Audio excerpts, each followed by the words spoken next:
Hi all, welcome to my lovely baby vlogs 1 2 3. Today vlog వచ్చేసి శ్రావణ మాసం అనే పేరు ఎలా వచ్చింది, శ్రావణ మాసం స్టార్టింగ్ ఎండింగ్ డేట్స్ గురించి తెలుసుకుందాం ఫ్రెండ్స్. నా ఛానల్ని కొత్తగా చూస్తున్నారా? అయితే ఫస్ట్ సబ్స్క్రైబ్ చేసుకోండి ఫ్రెండ్స్. వీడియో ఎండింగ్ వరకు చూడండి. నచ్చినట్లు అయితే లైక్ చేయండి, ఫ్రెండ్స్కి షేర్ చేయండి. ఎలాంటి వ్లాగ్స్ కావాలి అన్నది కామెంట్ సెక్షన్లో కామెంట్ చేయండి ఫ్రెండ్స్.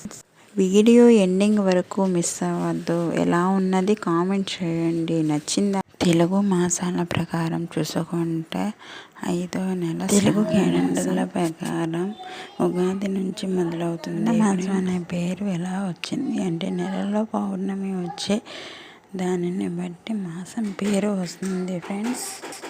నెలలో శ్రవణ నక్షత్రంలో పౌర్ణమి వచ్చింది కాబట్టి శ్రావణ మాసం అనే పేరు వచ్చింది. అయితే ఈ సంవత్సరం ఆగస్టు 5వ తారీఖు నుంచి 3rd సెప్టెంబర్ వరకు శ్రావణ మాసం అనేది ఉండబోతుంది ఫ్రెండ్. ఈ శ్రావణ మాసంలో మహాలక్ష్మి అమ్మవారిని ఎక్కువగా పూజలు చేసుకుంటారు. శ్రావణ మంగళవారాలు అని, శ్రావణ శుక్రవారాలు అని మహిళలందరూ కూడా ఎక్కువ భక్తి శ్రద్ధలతో పూజిస్తూ ఉంటారు ఫ్రెండ్స్. శ్రావణ మాసం కోసం మహిళలు చాలా వేచి చూస్తూ ఉంటారు. శ్రావణ మాసంలో మహాలక్ష్మి అమ్మవారిని ఎక్కువగా పూజిస్తూ ఉంటారు. వరలక్ష్మి వ్రతం లాంటి పూజలు చేసుకుంటూ మహిళలు ముత్తైదువులను పిలిచి తాంబూలాలు ఇస్తూ ఉంటారు. శ్రావణ మాసం అంటే మహిళలకు చాలా ఇష్టమైన మాసం. భక్తి శ్రద్ధలతో ఆచరిస్తూ ఉంటారు, ఉపవాసాలు ఉంటారు.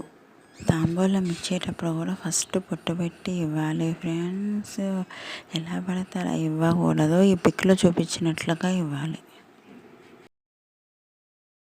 ఈ సంవత్సరం శ్రావణ మాసం అనేది శ్రీ క్రోధనామ సంవత్సరం, దక్షిణాయనం, వర్ష ఋతువు. శ్రావణ మాస పాడ్యమి తిథి 4 ఆగస్టు 2024 ఆదివారంన ప్రారంభమవుతుంది. నెక్స్ట్ సెప్టెంబర్ 3, 2024 మంగళవారంన అమావాస్యతో శ్రావణ మాసం అనేది ముగుస్తుంది ఫ్రెండ్స్.